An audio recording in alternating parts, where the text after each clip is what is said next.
Hello दोस्तों, मैं S राज classes भंगिया अपने चैनल पर स्वागत करता हूं। आज आप लोग के सामने वास्तविक संख्या क्रैश कोर्स मैथ का स्टार्टिंग कर दिया हूं। आप हमारे चैनल पर जुड़े होंगे तो आपका क्रैश कोर्स का वीडियो मिलता रहेगा। अगर नहीं जुड़े होंगे तो आप मेरे चैनल को सब्सक्राइब करके जुड़ जाइएगा और अपने दोस्तों के पास भी बताएं। क्रैश कोर्स का वीडियो यहाँ सब्जेक्टिव ऑब्जेक्टिव सभी तरह का पूर्ण तैयारी कराई जाती है। चलते हैं वास्तविक संख्या। वास्तविक संख्या क्या है?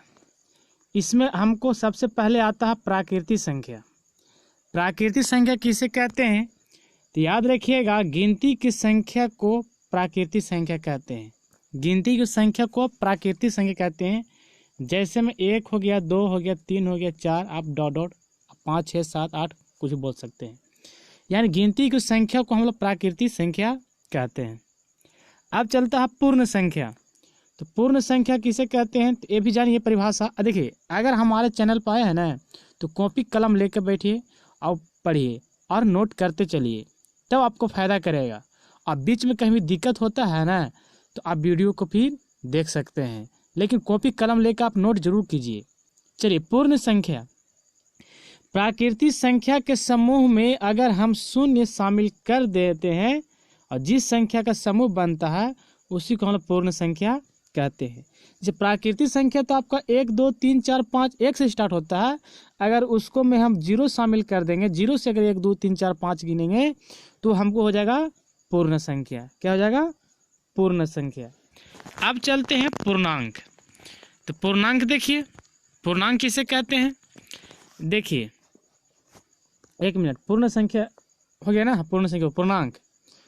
पूर्ण संख्या के समूह में ऋणात्मक यानी माइनस संख्या को शामिल करने से जो संख्या का समूह बनता है उसे पूर्णांक कहते हैं। यानी पूर्ण संख्या आप 0 से शामिल करते हैं, 0 से गिनते हैं 1 2 3 प्राकृतिक संख्या में।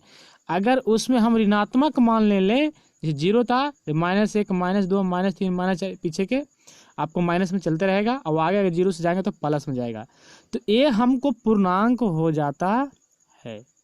कोई दिक्कत चले नहीं।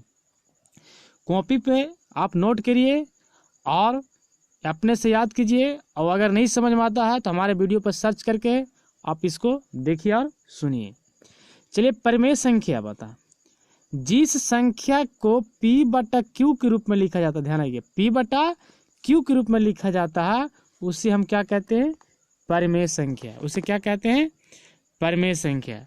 एग्जाम्पल में देखिए कि हम परिमेय संख्या के क्या है, 5/2 इसको P/Q के, -6/4 P/Q के, 5 को 5 के नीचे कुछ नहीं तो 1 छिपा हुआ, -8 के नीचे कुछ नहीं, 1 0, 22/7 1 -1, √9 कैसे हो गया कि 9 को वर्गमूल निकालेंगे तो हम 3 आ जाएगा। चलिए, 2√/2 रूट से रूट कर जाएगा तो 1 हो जाएगा। ये आपको हो गया परिमेय संख्या, और बहुत सारे दिया गया है परिमेय संख्या पॉइंट में करके। ये हो गया परिमेय संख्या। वैसी संख्या जो P/Q के रूप में लिखा जाता है उसे परिमेय संख्या कहते हैं। अब आता है अपरिमेय संख्या। तो अपरिमेय संख्या किसे कहते हैं? जिस संख्या को हम P/Q के रूप में नहीं लिखते उसे अपरिमेय संख्या कहते हैं। नोट करते चलिएगा। जैसे अब पाई, तो पाई है तो इसको P/Q के रूप में नहीं लिख सकते हैं। √2 इसको भी P/Q के रूप में, √3 √5 √7, 0.12001200 इस तरह सारा बढ़ रहा है। देखिए, 1 2 को 0 हुआ, फिर 1 2 हुआ, 2 को 0 हो गया, तो ये आपको अपरिमेय संख्या हुआ। याद रखिएगा, पाई जो है अपरिमेय संख्या है, जबकि पाई का मान जो होता है 22/7 परिमेय संख्या है। क्योंकि पाई का मान 22/7 परिमेय संख्या कैसे हुआ कि आपको P/Q के रूप में है और P/Q के रूप में नहीं है, इसलिए आपको अपरिमेय होता है और ये आपको क्या हो गया? परिमेय होता है। कोई दिक्कत नहीं होना चाहिए। चलिए, और आगे क्या कहता है? वास्तविक संख्या। देखिए, वास्तविक संख्या तो परिमेय संख्या और अपरिमेय संख्या के समूह को हम लोग वास्तविक संख्या कहते हैं। यानी प्रमेय संख्या और प्रमेय संख्या मिल जाएगा, जो समूह बनेगा उसी को हम लोग वास्तविक संख्या कहते हैं। इस वीडियो में सिर्फ लगता है कि आपको मिलेगा परिभाषा ही मिलेगा और एग्जाम्पल मिलेगा, नेक्स्ट वीडियो में आपका क्वेश्चन आंसर होगा। अब चलते हैं सम संख्या। तो जो संख्या अगर 2 से पूर्णतः विभाजित है, यानी पूर्णतः के मतलब पूरा पूरा कट जाए, वैसी संख्या जो 2 से पूरा पूरा कट जाए, पूर्णतः विभाजित हो, उसे हम सम संख्या कहते हैं। जैसे 0 के 2 से काटिएगा पूरा पूरी 0 बार में, 2 के काटिएगा तो पूरा पूरी कट जाएगा। एग्जाम्पल में 3 दिया गया है, गलत बात है।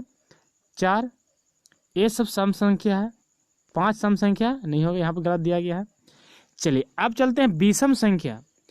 तो जो संख्या 2 से पूर्णतः विभाजित नहीं हो, यानी इसमें उल्टा हो गया, 2 से नहीं कटेगा पूर्णतः, वो विषम संख्या होगा। जैसे 1 को 2 से काटिएगा तो कटेगा नहीं, 3 को नहीं, 5 को नहीं, 7 को नहीं, 9 को नहीं, 11 को नहीं, ये 2 से पूरा पूरा नहीं कटेगा, इसलिए आपको हो गया विषम संख्या। अब चलते हैं हम लोग भाज्य संख्या।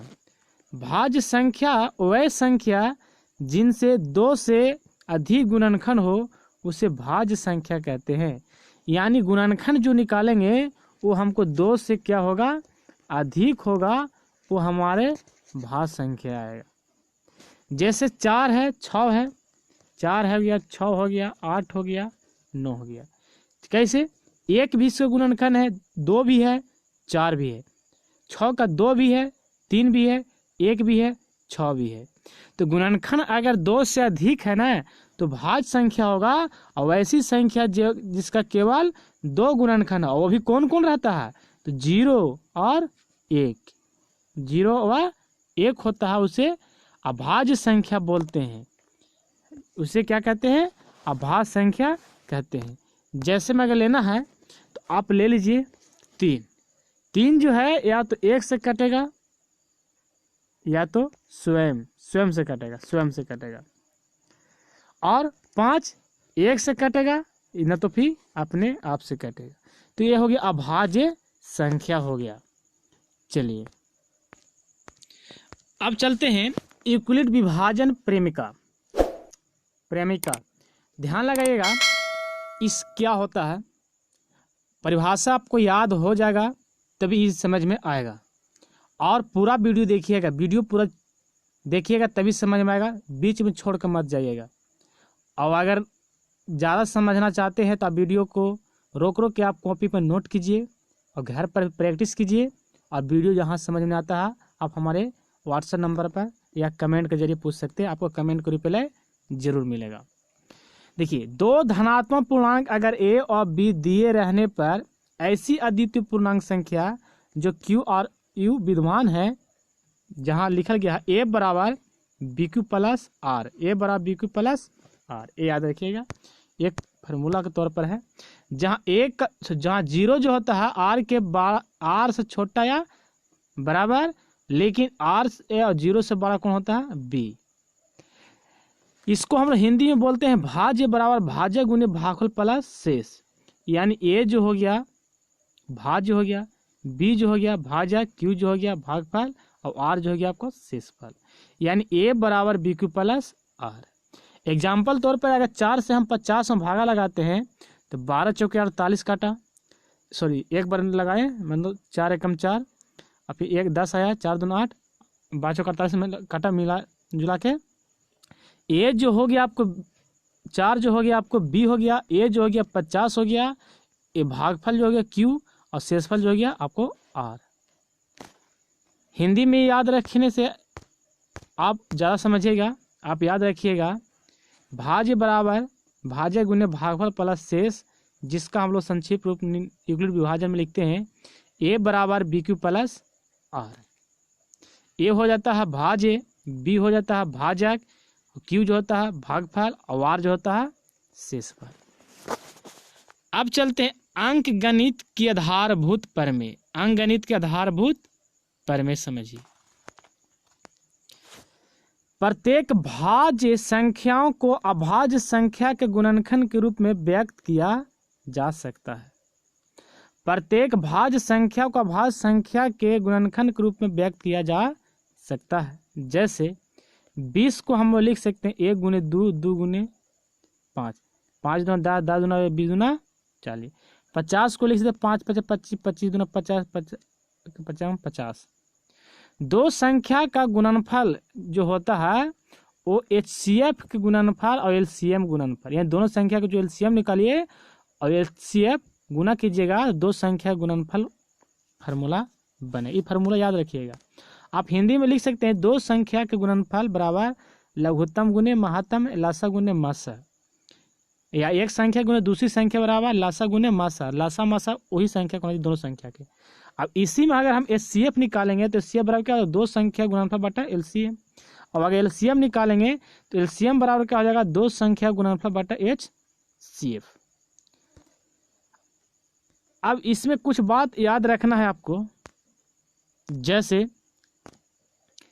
माना कि x बराबर P बटा Q है, परिमेय संख्या है, जहाँ Q एक अभाज्य गुणनखंड है जो 2 के पावर m 5 के पावर n के रूप होगा, तो x का दशमलव प्रसार शांत होगा। यानी ऊपर का हिस्सा क्या होता है, अंश होता है, और नीचे का हिस्सा होता है हर, जिसको हम P बटा Q के रूप में लिखते हैं। अगर निचला को नहीं हर को अगर गुणनखंड निकालते हैं, अगर हर को हम गुणनखंड निकालते हैं और अगर 2 के पावर m आवे या 5 के पावर m आवे, दुइयों को आना चाहिए, या अलग अलग भी आ सकता है, 2 के पावर और 5 के पावर आवे। तो अगर ये आपको इस तरह से आता है तो आपको शांत होगा, और अगर नहीं आता है तो शांत होगा। 2 के पावर गुने 5 के पावर में अगर रहेगा तो शांत होगा, या सिर्फ खाली 2 के पावर रहे या सिर्फ 5 के पावर में रहे तो शांत होगा। अगर इसी में 3 के पावर 7 के पावर अगर तीनों में मिल गया तो आपको क्या होता है, अशांत होता है। कोई दिक्कत? अगर 2 के पावर रहे 5 के पावर रहे, गुणनखंड निकालने के बाद शांत हो जाएगा। अगर सिर्फ खाली 2 के पावर है तो शांत होगा, अगर सिर्फ 5 के पावर है शांत रहेगा। लेकिन अगर इसमें किसी अगर एक आध और मिल गया तो आपको क्या हो जाएगा, अशांत हो जाएगा। चलिए, जो आपको एग्जाम्पल तौर पर बताया गया है कि 35 बटा 50 था, तो Q आपको 50 हुआ, 50 गुणनखंड निकाले तो 5 गुने 5 25 और 2, यानी पावर जो मिल रहा है 2 के मिला और 5 के, इसलिए आपको क्या हो गया, आपको शांत हो गया।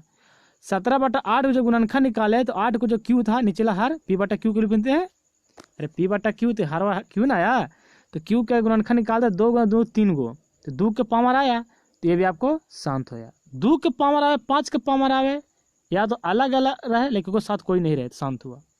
125 के भी निकाले तो शांत हुआ। उसी प्रकार से 2 बटा 5 तो 5 एक है ना। अब चलते हैं तो इस शांत आपको होता है।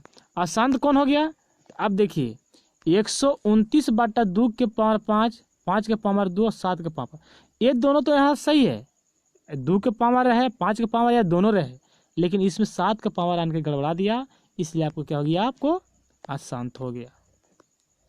चलिए, इस वीडियो में इतना ही। अगला वीडियो देखने के लिए इंतजार करें। धन्यवाद। अपने दोस्तों के पास भी शेयर कर दें आपका इसका नेक्स्ट वीडियो।